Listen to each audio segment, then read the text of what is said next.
भारत गौरव आचार्य श्री पुलक सागर जी गुरुदेव के प्रवचन और लेटेस्ट धार्मिक भजन व कार्यक्रम निशुल्क देखने व सुनने के लिए हमारे YouTube चैनल जीन शरणम मीडिया को आज ही सब्सक्राइब करें और सबसे पहले देखने के लिए बेल आइकन पर क्लिक जरूर करें। प्यारी प्यारी भव्यात्माओं,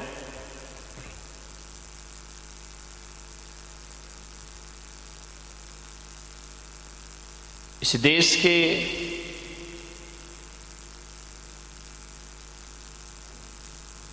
एक महान संत ने, एक महान कवि ने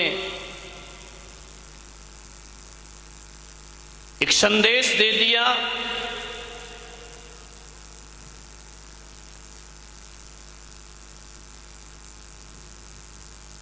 तुलसी मीठे वचन ते सुख उपजत चहु और, वशीकरण एक मंत्र है तज दे वचन कठोर। दुनिया का कोई वशीकरण मंत्र इस धरती पर यदि है तो वह है मीठे वचन। ध्यान रखें, मीठी वाणी से बड़ा सा वशीकरण दूसरा मंत्र दुनिया में हो ही नहीं सकता है। कितना भी मंत्र कर लो, तांत्रिक विद्याएं कर लो, कितना भी ज्योतिष कर लो, कितने भी जादू टोना कर लो, आदमी बस में नहीं होता है। लेकिन मैं कहता हूं कि आदमी यदि मीठा बोलना शुरू कर ले तो सारी दुनिया उसके वश में हो जाया करती है। मीठा बोली, आदमी बोलता बहुत, इतना बोलता, इतना बोलता, इतना बोलता है। ये तो भगवान जाने मैं कौन सा पुण्य करके आया हूं कि मेरी सभा में तुम घंटा भर शांत बैठते हो। किस्मत कोई पुण्य किया होगा मैंने, नहीं तो आदमी तो इतना बोलता है। दिन में बोले तो बोले, कुछ लोग तो ऐसे हैं जो रात में भी बोलते हैं और रात में बोले तो भी चल जाए। कुछ तो ऐसे हैं जो नींद में भी बोला करते हैं, रात को नींद में भी बड़बड़ाया करते हैं। उनको होश ही नहीं रहता हम क्या बोल रहे हैं क्या नहीं बोल रहे हैं। मान्यवर बहुत बोलता है आज। और महिलाओं का तो जय हो पंचम काल की। कहा जाता है जहां दो महिलाएं बैठ जाएं वहां शांत नहीं रह सकती हैं। इसलिए मैं कह रहा हूं मेरी किस्मत है कि 1000 महिलाएं भी शांत बैठी हुई हैं। बोलते ही रहते हैं आदमी। अरे बोलना एक कला है, बोलना एक साधना है, बोलना एक तपस्या हुआ करती है। ऐसा नहीं कि जो मुंह में आया वो बोल दिया। महिलाएं बहुत बोलती हैं, इतना बोलती हैं, इतने यहाँ की महिलाओं की बात नहीं कर रहा, बंबई वाली महिलाएं इतना बोल, यहाँ की तो बिल्कुल चुप रहती हैं, बिल्कुल सीधी सादी हैं जलेबी की तरह। ध्यान रखिए, इतना बोलते हैं, इतना बोलता है आदमी, इतना बोलता है, जिंदगी भर बोलता है लेकिन उसे बोलना नहीं आता है। ध्यान रखना, कुछ भी बोल देने को बोलना नहीं कहा जाता है।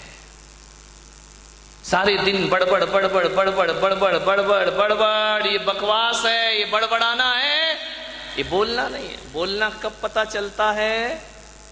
महिलाएं बहुत बोलती है ना। अभी मैं किसी महिला को खड़ा कर दूं कि आओ आके माइक में बोलो, ध्यान रखना, यूं तो दिन भर बोलेंगे लेकिन माइक में बोलने में तो पसीना आ जाते हैं, माइक में बोलने में घबराहट पैदा। हर कोई माइक पे नहीं बोल सकता है। माइक में 10 मिनट बोलना भी बहुत कठिन है और यूं तो आप दिन भर बोलते रहो, उस बोलने की कोई कीमत। क्योंकि जब माइक में बोलता है आदमी तो उसे शब्द संभाल के बोलना पड़ते हैं, बड़े अच्छे शब्दों का प्रयोग करना पड़ता है। उसे बोलने के पहले थोड़ा सा सोचना पड़ता है, क्योंकि हजारों लोगों के बीच में बोलना है, हकीकत में वही बोलना है। ध्यान रखिए, बोलना सीखो। बोलना नहीं आता अभी, ध्यान रखना। आदमी पैदा होता है और देखना सीख जाता है, आदमी पैदा होता है सुनना सीख जाता है, आदमी पैदा होता है रोना सीख जाता है। ध्यान रखना, आदमी पैदा हो जाता है वह सब कुछ सांस लेना सीख जाता है, लेकिन एक बात ध्यान रखना, बोलना आदमी पैदा होते ही नहीं सीखता है। कितने महीने बाद बोलता बच्चा, कितने साल बाद? अरे बोलो ना भाई तुम, मैंने कोई बच्चे पाले हैं क्या? कितने कितने दिन में बोलता है बच्चा? 1 साल। तुम बता रहे भाई कितने दिन में बोलते हो? ये क्या बोले, जब से बीबी आई है बोलना ही बंद हो गया हमारा। ध्यान रखना। कोई आदमी 1 साल में 1.5 साल में बोलना सीखता है। ध्यान रखना।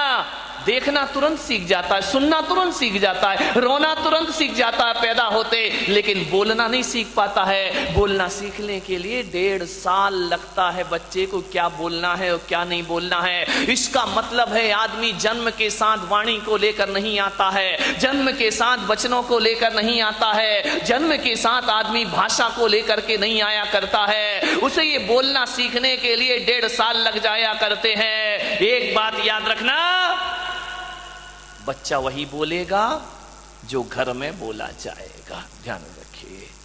इंग्लिश सीखने के लिए ग्रामर पढ़ना पड़ती है, ट्यूशन लगाना पड़ती है। मराठी सीखने के लिए कोई ग्रामर की जरूरत नहीं पड़ा करती है, कोई ट्यूशन की जरूरत नहीं पड़ा करती है, क्योंकि आपकी वह भाषा है। बच्चा मराठी जल्दी सीख जाता है, बच्चा हिंदी जल्दी सीख जाता है, लेकिन दूसरी भाषा सीखने के लिए उसे प्रयास करना पड़ता है। मैं 1 महीना हो गया इस मुझे महाराष्ट्र में, अभी तक मुझे मराठी नहीं आई। ध्यान रखना। हिंदी आती है, मराठी के लिए बड़ा सीखना पड़ता है। मैं तुम्हारे लिए मेहनत नहीं, मेरे लिए मेहनत है, तुम्हारे लिए हिंदी मेहनत है। अब तुम क्या मराठी में बोलते, मेरे तो पल्ले कुछ पड़ता ही नहीं है, बस बोल। लेकिन एक बात जरूर कहूंगा, दुनिया की बहुत सी भाषाएं मैंने सुनी हैं विहार करते हुए, पूरे नगर में विचरण करते हुए, लेकिन जितनी मीठी भाषा मराठी मुझे लगी है, उतनी मीठी भाषा मुझे कोई दूसरी अनुभव में। बड़ा मीठा बोल, इतना मीठा, इतना मीठा। आज मैं कमरे में बैठा था, महिलाएं बैठी हुई थी, मैंने कहा कि मराठी लोग बोलते बहुत मीठा है, इतना मीठा बोलते, इतना मीठा बोलते हैं। बाजू में पति बैठा था, बोले महाराज ये यही मीठा बोलती हैं, घर में तो तीखा तीखा बोलती। ध्यान रखना। मैंने कहा मेरे सामने क्यों बोलती है मीठा? बोले इसलिए कि एक सांप भी जो होता है ना, वो बिल में जाते समय सीधा हो जाया करता है, कितना भी टेढ़ा चले लेकिन बिल में तो प्रवेश वैसे ही। मैंने कहा क्या समझ रखा है, मेरा कमरा कोई सांप का बिल है क्या? बोले नहीं, पहले नहीं था, जब से आदि राज आने लगा। समझ गए क्या? ऐसी बातें आपको डायरेक्ट समझ में आती है। मान मीठा बोलो, कम बोलो, कम बोलो, बहुत कम बोलो। भगवान महावीर ने कहा है बिना बोले चल जाए तो बहुत अच्छी बात। ध्यान रखना, बिना बोले चल जाए तो इससे अच्छा कोई जीवन ही नहीं हुआ करता है, इससे अच्छी कोई जिंदगी नहीं हुआ करती है। हमारे महाराज यहाँ पर बैठे वयोवृद्ध हैं, बुजुर्ग हैं, कभी बोलते नहीं। ध्यान रखना, कितना भी 4-5 साल से मेरे साथ, कभी कुछ नहीं, अपनी साधना में लीन है, अपने आप के स्वाध्याय में लगे रहते हैं, पढ़ने में लगे रहते हैं, जाप में लगे रहते हैं। यदि मैं उनसे कहूं कि महाराज 10 मिनट प्रवचन, नहीं आप करो, आप। मैंने कहा महाराज आप क्यों नहीं करते हो प्रवचन? बोले मैं नहीं करूंगा, आप प्रवचन करो। मैंने कहा क्यों? बोले इसलिए कि जब हम जवान थे तो हमने बच्चों को खिलाया था, अब हम बूढ़े हो गए, तुम कमाओ हम खाएंगे। बच्चों का काम है कि बुजुर्गों को बिठा के खिलाओ सब। बोले मुझे कोई मेहनत तुम करो, मजे हम लेंगे। ध्यान रखिए, विचार करना है आपको। मीठा बोलो, बहुत कम बोलो, काम का बोलो।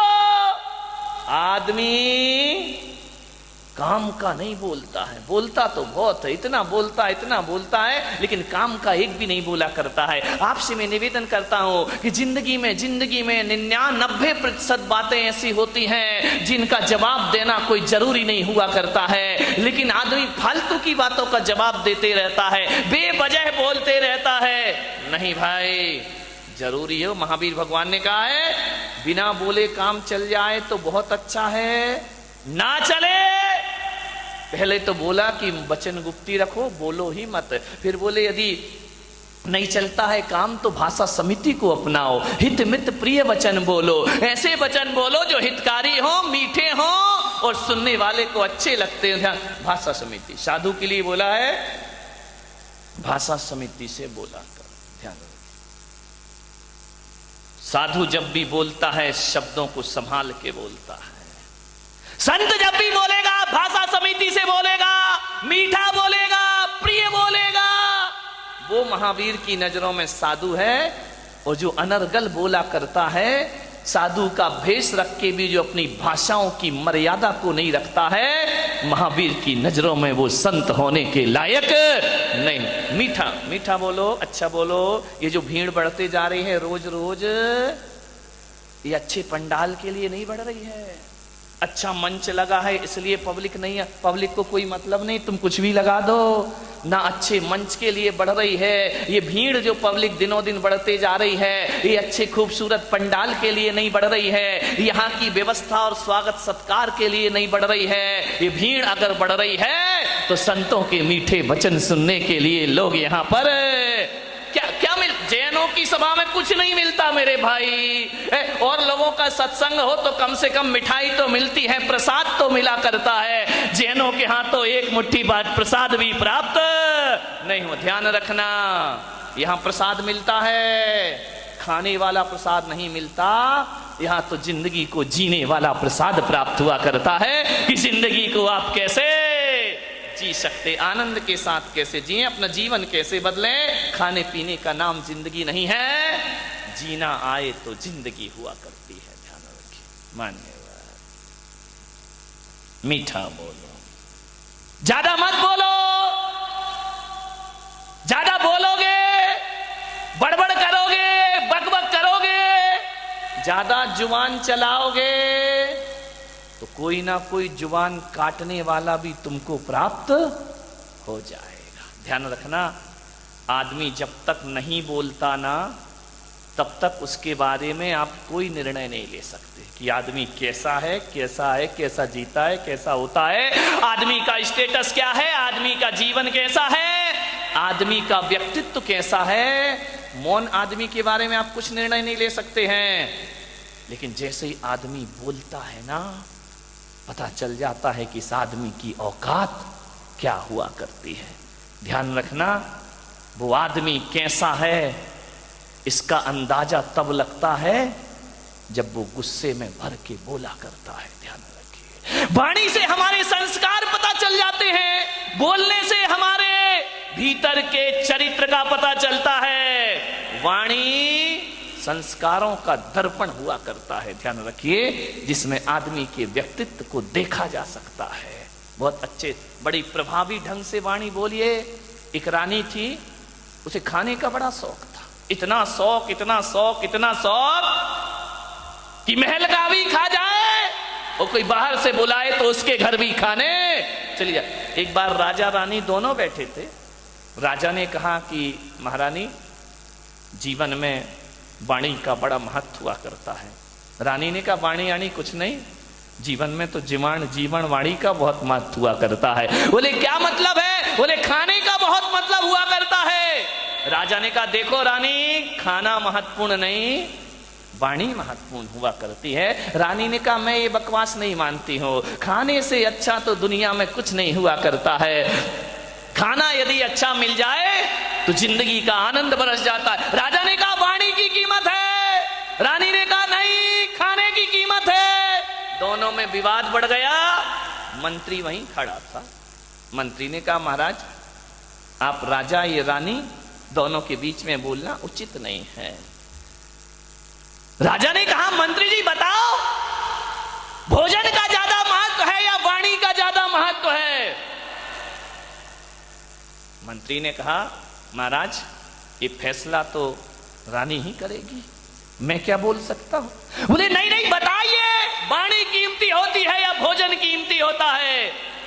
मंत्री ने कहा, 24 घंटे की मोहलत दे दो, कल महारानी का भोजन मेरे महल में होगा।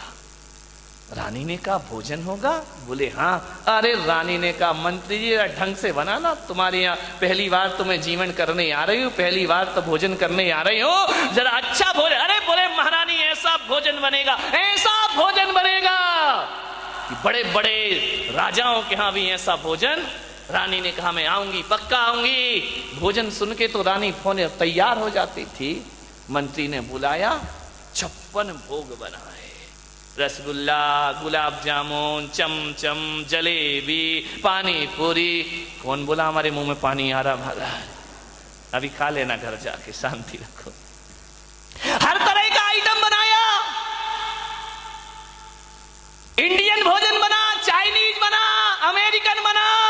अरे रानी ने कहा इतना सारा? बोले मजा आ गया, इतनी मिठाइयां, इतना भोजन, इतना बना के रखे आइटम। रानी ने कहा वाह मंत्री, तुमने तो गजब कर दिया, क्या खुशबू आ रही है तुम्हारी भोजनशाला में, क्या आनंद, मन गदगद हो रहा है। मंत्री ने कहा महारानी भोजन करो, आज करिए, स्वीकार करिए। रानी ने कहा बिल्कुल। हाथ धोए रानी ने और खाना शुरू हुआ। अरे ये मिठाई, मजा आ गया मंत्री जी, क्या मिठाई बनाई है, ये नमकीन खाओ महारानी। नमकीन खाया, बोले मजा आ गया। तुम्हारे यहाँ क्या बोलते हैं नमकीन? फरसाण है ना, फरसाण, उससे तो परेशान है सब, ध्यान रखिए। बोले लो महारानी खाइए। खाते गई, खाते गई, खाते गई, ऐसा भोजन उंगलियां चाट चाट के खा गई पूरे रानी। रानी ने कहा मंत्री जी गजब कर दिया तुमने तो। अरे जो रसोइये बुलवाए हैं, कल से इनको महल में शिफ्ट किया जाए, ये सारा भोजन महलों में बनाएंगे। ऐसा भोजन तो मैंने अपनी जिंदगी में कभी किया नहीं। मंत्री ने कहा रानी जी और लीजिए। बोले नहीं नहीं बस अब तो पेट भर गया। बोले नहीं नहीं थोड़ा और ले लीजिए, कल का कोई भरोसा नहीं। परोसा और दिया और दिया, रानी खाते गई, खाते गई। मंत्री ने आखिरी में पूछा महारानी भोजन कैसा लगा? अरे मंत्री क्या बात करते हो, अपने गले का हार निकाला, 9 लाख का हार मंत्री के हाथ में रख दिया। आज तो जिंदगी की बहारें आ गई, क्या भोजन कराया तुमने। रानी जी थोड़ा सा और ले लो। अरे नहीं नहीं बस अब तो फुल हो गया। अरे रानी और ले लो, इतना सा। बोले भोजन तो बड़ा स्वादिष्ट है यार तेरा, लेकिन मैं करूं क्या, मेरा पेट बहुत छोटा है। अरे बोले रानी जी एक तो और ले लीजिए। जबरदस्ती उसने चमचम रसमलाई, बोले एक ले लीजिए, लास्ट में एक। रानी बोली अब नहीं, अब नहीं। मंत्री बोला खा लो रानी, कभी अपने बाप के घर में ऐसा भोजन खाया है तुमने? रानी ने कहा कि बाप के घर में? फेंक दी थाली, अपनी औकात में रहे मंत्री। बोले खा लो, बाप जन्म खाने को मिला है कभी ऐसा भोजन जो आज मेरी टेबल पर लगा हुआ है, खाने के लिए मरी जाती हो। अरे रानी ने कहा मंत्री जुबान संभाल के बात कर, किससे बात कर रहा है? बोले सब जानता हूं मैं, खाने के लिए लार बहाती रहती हूं हमेशा। रानी ने आदेश दिया मंत्री को बंदी बनाया जाए। बंदी बनाकर दूसरे दिन दरबार में पेश हुआ। महाराज इसे फांसी पर लटका दिया जाए। राजा ने कहा अपराध क्या किया इसने? बोले रानी का अपमान किया इसने। मंत्री ने कहा कि महाराज मैंने कोई अपमान नहीं किया, मैंने तो बड़ा स्वादिष्ट भोजन बनाया। रानी ने कहा भोजन तो बहुत स्वादिष्ट था महाराज, लेकिन ये मृत्यु दंड का पात्र है। ये अपनी औकात भूल गया कि रानी से कैसे बोलना चाहिए, किस अदब से बात करना चाहिए। फांसी पर लटका दो इसको। राजा ने कहा फांसी पर लटका तो दूंगा महारानी, लेकिन एक बात ध्यान रखिए, ये अपराधी नहीं है। अरे कैसी बात करते हैं आप, अपराधी नहीं है? ध्यान रखो महारानी, कल तुमने कहा था ना कि जीवन में वाणी का कोई महत्व नहीं होता, जीवन में भोजन का महत्व हुआ करता है। एक बात याद रखो रानी कि भोजन कितना भी स्वादिष्ट हो, यदि वचनों में मिठास नहीं है तो भोजन कड़वा हो जाया करता है, भोजन तीखा हो जाया करता है, उस भोजन का कोई स्वाद। रानी साहिबा वो स्वाद मिर्च मसालों में नहीं, स्वाद तो मीठी वाणी में हुआ करता है। और एक बात याद रखो बारामती वालों, अपने घर में रूखी सूखी चटनी रोटी हो, यदि सम्मान और मिठास के साथ किसी को खिला दी तो 56 भोग से कम स्वादिष्ट नहीं हुआ करता है। और हजारों तरह के व्यंजन बन जाएं, यदि बोलने में सभ्यता ना हो तो वह भोजन जहर के समान हो जाया करता है। ध्यान रखिए।